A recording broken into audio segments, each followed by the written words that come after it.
Welcome back to हमारे new channel पे स्वागत है। तो आज है हरियाली तीज। तो सभी लोगों को हमारी तरफ से हरियाली तीज की राधे राधे, हर हर महादेव। तो मैंने कर लिया हुआ है पूजा।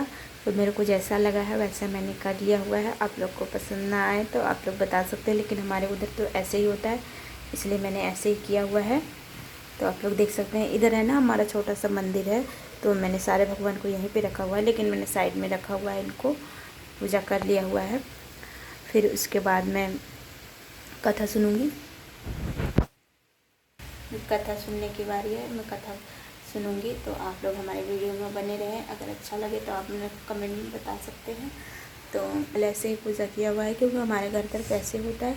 और हवन वन होता है, वो सब भी होता है, लेकिन अभी नहीं हुआ है, क्योंकि यहाँ पर मैंने ब्राह्मण नहीं बुलाया हुआ है। बारिश हो रही है बहुत ज़्यादा, तो बाहर नहीं जा पाते, इसलिए घर में रहते तो चलो मिल भी जाता है। यहाँ पर कहाँ मैं ढूंढने जाती तो नहीं मिलता, इसलिए घर पे ही सिंपल सादी तरह से कर ले रही हूँ। तो आप लोग को कैसा लगा, अच्छा लगा तो बताइएगा। हरियाली तीज व्रत कथा। हे गौरी पार्वती, पर्वतराज हिमालय पर स्थित गंगा के तट पर तुमने अपनी बाल अवस्था में 12 वर्षों तक अधोमुखी होकर घोर तप किया था। इतनी अवधि तुमने अन्न न खाकर पेड़ों के सूखे पत्ते चबाकर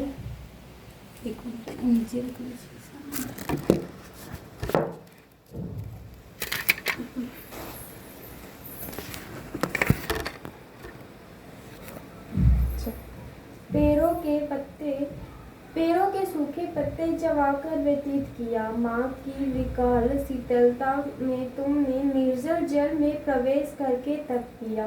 पेशाब की जला देने वाली गर्मी में तुमने पंचगनी के शरीर को तपाया। श्रावण की मूसलाधार वर्षा में खुले आसमान के नीचे बिना अन्न जल ग्रहण मूसलाधार वर्षों किए समय व्यतीत किया। तुम्हारे पिता तुम्हारी कष्ट साध्य तपस्या को देखकर बड़े दुखी होते थे, उन्हें बड़ा कलेश होता था। तब एक दिन तुम्हारी तपस्या तथा पिता के कलेश को देखकर नारद जी तुम्हारे घर पधारे। तुम्हारे पिता ने हृदय से अतिथि सत्कार करके उनके आने का कारण पूछा। नंदी जी ने कहा, गिरिराज है, भगवान विष्णु के भेजने पर यहाँ उपस्थित हुआ हूँ। आपकी कन्या ने बड़ा कठोर तप किया है, इससे प्रसन्न होकर वे आपकी सुपुत्री से विवाह करना चाहते हैं। इस संदर्भ में आपकी राय जानना चाहता हूँ। नारद जी की बात सुनकर गिरिराज गंध हो उठे। उनके तो जैसे सारे कलेश ही दूर हो गए। पश्चाताप होकर वे बोले, श्रीमान, यदि स्वयं विष्णु मेरी कन्या का वरण करना चाहते हैं तो भला मुझे क्या आपत्ति हो सकती है। वे तो साक्षात ब्रह्मा हैं। हे महर्षि, यह तो हर पिता की इच्छा होती है कि उसके पुत्री सुख संपदा में युक्त पति के घर की लक्ष्मी बने। पिता की सार्थकता इसी में है कि पति के घर जाकर उसकी पुत्री पिता के घर से अधिक सुखी रहे। तुम्हारे पिता की स्वीकृति पाकर नारद जी विष्णु के पास गए और उनसे तुम्हारी विवाह की निश्चित होने का समाचार सुनाया।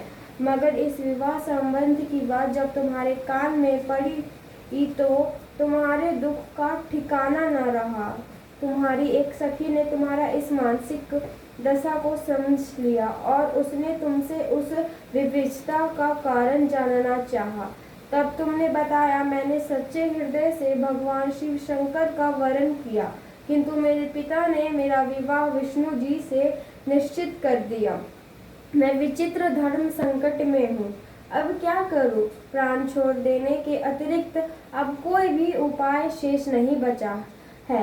तुम्हारी सखी बड़ी ही समझदार है, सूझबूझ वाली थी। उसने कहा, सखी, प्राण त्यागने का इसमें कारण ही क्या है। संकट के मौके पर धैर्य से काम लेना चाहिए।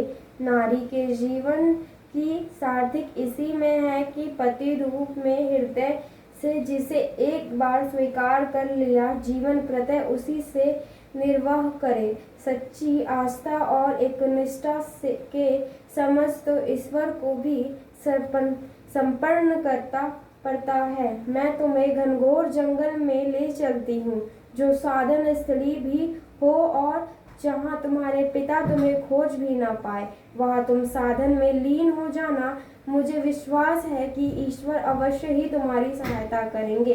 तुमने ऐसा ही किया। तुम्हारे पिता तुम्हें घर पर न पाकर बड़े दुखी तथा चिंतित हुए। वे सोचने लगे कि तुम जाने कहाँ चली गई। मैं विष्णु जी से उसका विवाह करने का प्रण कर चुका हूँ। यदि भगवान विष्णु बारात लेकर आ गए और कन्या घर पर न हुई तो बड़ा अपमान होगा। मैं तो कहीं मुंह दिखाने के योग्य भी नहीं रहूंगा। यह सब सोचकर गिरिराज ने जोर शोर से तुम्हारी खोज शुरू करवा दी। इधर तुम्हारी खोज होती रही और उधर तुम अपनी सखी के साथ नदी के तट पर एक गुफा में मेरी आराधना में लीन थी। भाद्रपद शुक्ल तृतीया को हस्त नक्षत्र था। उस दिन तुमने रेत के शिवलिंग का निर्माण करके व्रत किया। रात भर मेरी स्तुति के गीत गाकर जागी। तुम्हारी इस कष्ट साध्य तपस्या के प्रभाव से मेरा आसन डोलने लगा।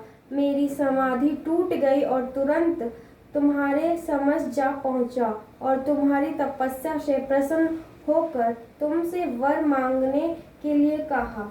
तब अपनी तपस्या से फल स्वरूप मुझे अपने समझ पाकर तुमने कहा, मैं हृदय से आपको पति के रूप में वर्ण कर चुकी हूँ। यदि आप सचमुच मेरी तपस्या से प्रसन्न होकर आप यहाँ पधारे हैं तो मुझे अपनी अर्धांगिनी के रूप में स्वीकार कर लीजिए। तब मैं तथास्तु कहकर कैलाश पर्वत पर लौट आया। प्रातः होते ही तुमने पूजा की समस्त सामग्री को नदी में प्रवाहित करके अपनी सहेली सहित व्रत का पारण किया। उसी समय अपने मित्र बंधु व दरबारियों सहित गिरिराज तुम्हें खोजते खोजते वहां आ पहुँचे और तुम्हारी इस कष्ट सजदा तपस्या का कारण तथा उद्देश्य पूछा। उस समय तुम्हारी दशा को देखकर गिरिराज अत्यधिक दुखी हुए और पीड़ा के कारण उनकी आंखों में आंसू उमड़ आए थे। तुमने उनके आंसू पोंछते हुए विरन स्वर में कहा, पिताजी, मैंने अपने जीवन का अधिकांश समय कठोर तपस्या में बिताया है। मेरी इस तपस्या का उद्देश्य केवल यही था कि मैं महादेव को पति के रूप में पाना चाहती हूँ। आज मैं अपनी तपस्या की कसौटी पर खरी उतर चुकी हूँ। आप क्योंकि विष्णु जी से मेरा विवाह करने का निर्णय ले चुके थे, इसीलिए मैं अपने आराध्य की खोज में घर छोड़कर चली आई। अब मैं आपके साथ इसी शर्त पर जाऊंगी कि आप मेरा विवाह विष्णु जी से ना करके महादेव से करेंगे। गिरिराज मान गए और तुम्हें घर ले गए। कुछ समय के पश्चात शास्त्रोक्त विधि विधान पूर्वक उन्हें हम दोनों को विवाह सूत्र में बांध दिया। हे पार्वती, भाद्रपद की शुक्ल तृतीया को तुमने मेरी आराधना करके जो व्रत किया था, उसी के फलस्वरूप मैं तुमसे विवाह हो सका। इसका महत्व यह है कि मैं इस व्रत को करने वाली कुमारियों और मनोवांछित फल देता हूँ। इसीलिए सौभाग्य की इच्छा करने वाली प्रत्येक युवती को यह व्रत पूरी एकनिष्ठा तथा आस्था से करनी होगी।